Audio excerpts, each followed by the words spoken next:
from TransVoiceLessons.com, and in this video we're going to talk all about the ways that voice alteration can influence your singing voice. So let's get started.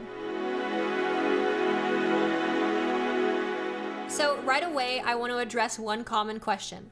I get a lot of people who write and send me comments and they say, will I be able to keep singing if I change my voice? Yes, absolutely. Changing your voice will only be beneficial to your singing voice if it's done in a correct way. Voice alteration consists of two primary layers: learning how to control the production of sound with the vocal folds and learning how to control the modification of that sound with the vocal tract. The vast majority of sound that you produce comes from your vocal folds right here. And so when we talk about sound production activities, we're really talking about control over the vocal folds and control over the way that the vocal folds influence the air that you blow at them, okay? So when we talk about sound production or glottal behavior, we're really just talking about how we use our folds and how it interacts with air to make sound.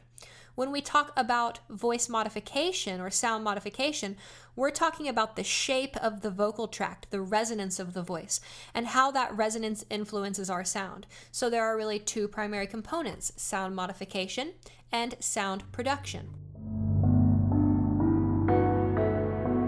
One, we try to gain control over our pitch, and of course, learning how to control your pitch better is just always going to make you a better singer. In no universe will learning how to control your pitch somehow make you worse at doing some other aspect of vocalization that involves pitch. Pitch is one of the most complex physical variables. It's one of those things that we take for granted. To do it, we actually play with tons of different components in all sorts of crazy ways. However, when we create pitch and change pitch, it's very simple and intuitive for us. It's actually the most intuitive element about voices for most people.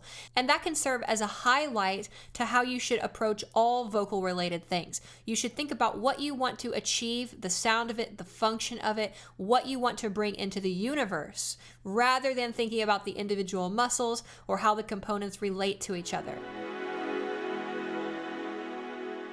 Another fundamental component of voice alteration is learning how to control the weight of your voice, the thickness or thinness of your vocal folds.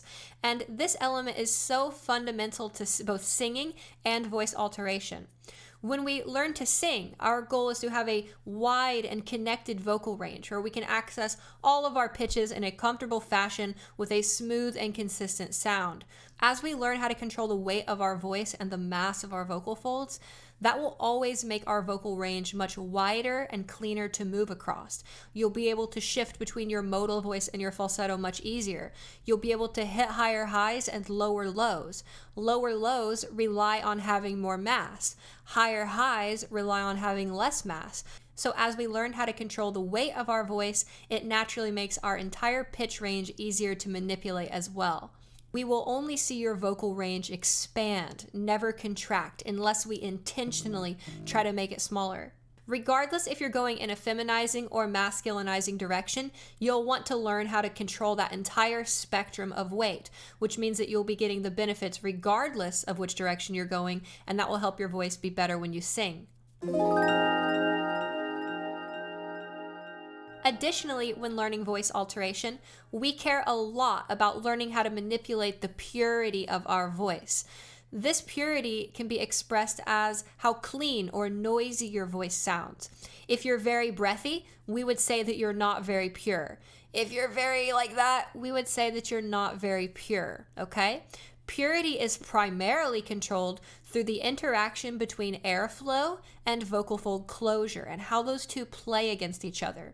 That is such a fundamental component of making any sounds, regardless if you're singing or doing voice alteration. So when you're learning how to control your purity and the cleanliness of your sound in voice alteration, that will have a direct effect on how well you can control your voice when you sing.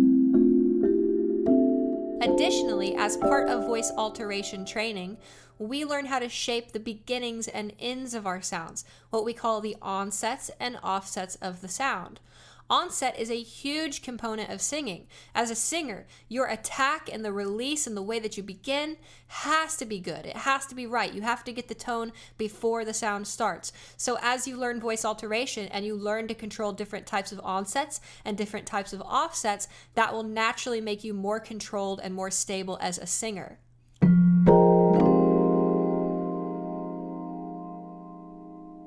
Okay, so all of that was just sound production. So you can already start to see how voice alteration has so many crossovers with singing. Now, this is where it gets kind of interesting and unique. Most singers don't really have that good of control over their resonance. And by good, I mean very precise, very specific control. Most singers learn about basic vowels, and that's the extent of their resonance training. However, in voice alteration, we get very nuanced in the way that we understand and control resonance. This control over resonance can actually have a lot of benefits to a singing voice. The most obvious benefit is that the more resonance control you have, the more control over sound you have. You can just make and modify your sound into a wider variety of different qualities. And so learning resonance is always beneficial to singing because it's just going to give you more options. It'll allow you to sing like more people. It'll allow you to sing like more variations of yourself, more styles. A lot of what we identify between different singing styles is a combination of different resonance activity and a combination of different sound production activity. So as we learn voice alteration, we can actually learn how to alter our singing voice much more than the average singer would be able to do. So first, let's talk about the most important component of resonance in voice alteration, and that is your first vocal tract resonance. So your first vocal tract resonance is based on the space back here, and this space has a huge impact in the way that you sound. So in terms of resonance, having good control over that space, having good control over that R1 has so many different benefits in singing. As you start to sing a pitch upwards, in order to preserve that tone, in order to preserve that sound quality you have, your resonance has to track and follow the pitch upwards. For most people who don't have good control over their resonance, they will hit a point in their pitch range where their resonance can't follow, and then the pitch will sort of go much higher than what the resonance is. This is a format crossing, and it causes a lot of destabilization in the voice. It can lead to voice cracking, it can lead to just not a very pleasant tone, and overall it leads to much less unity and cohesion across your singing voice. So not only does learning how to control your resonance give you a plethora of new sounds, but it also directly helps you preserve cohesion across your whole vocal range. In that way, R1 essentially acts like a ceiling, and if we cannot learn how to control that, there will be a certain point in our vocal range where we simply cannot go that high without either breaking, flipping into falsetto, or losing control of our voice. So gaining control of your resonance ends up having a really big impact on your overall vocal range and how much real estate you have to play with vocally. Additionally, the upper 10% extreme of a vocal range, like this area, that actually has a lot to do with the vocal tract shape. If I were to exit that vocal tract shape, I would not be able to produce that kind of pitch. So we can actually create this massive high range just by learning better control over resonance over time. Another primary resonance control that we learn in voice alteration is how to control R2, which is basically a fancy way of saying behaviors of your oral cavity. Well, when you learn to control this, there's a lot of benefit this can have in your singing voice. In particular, singing high pitches with closed vowels such as E or E. Those are quite challenging to sing high due to the way that we have to treat the oral cavity. If we learn how to control R2, we can actually preserve beautiful sounds on the vowels E at increasingly higher pitches. Those vowels in particular require a lot of format tracking, a lot of resonance tracking. So as your pitch goes up, you really have to have good control over the R2 in order to preserve the quality that you have when you're singing an E vowel. Also, as we learn to control R2, we learn a lot about the articulatory behaviors of voice, how you say different sounds. Why does P sound like P? Why does B sound like B? Why does F sound like F? And these understandings of articulation allow us to control our voice a lot more when we're singing so that we can choose to vocalize certain things or downplay certain problematic articulations. So as we learn R2 and we learn some of those articulatory components, it makes your voice more stable and more controlled, and it expands the amount of options you have. So we can see that voice alteration is beneficial to learning singing, and vice versa. Singing can be very beneficial to learn voice alteration. Now, in this video, I wanted to focus more on the actions, the activities that we take in voice alteration, rather than the infrastructure that we create, the mindset, the perspective that we have, how we train our ears. So in this video, I wanted to focus on the actions, the activities that we do in voice alteration, as opposed to the infrastructure, which is created from understanding some of the theory, understanding the mindset, how to have good practice, and understanding how to train the ear. So perhaps we'll talk about those another day, but just be aware that those are also fundamental skills that voice alteration teaches you that directly make you a better singer as you progress.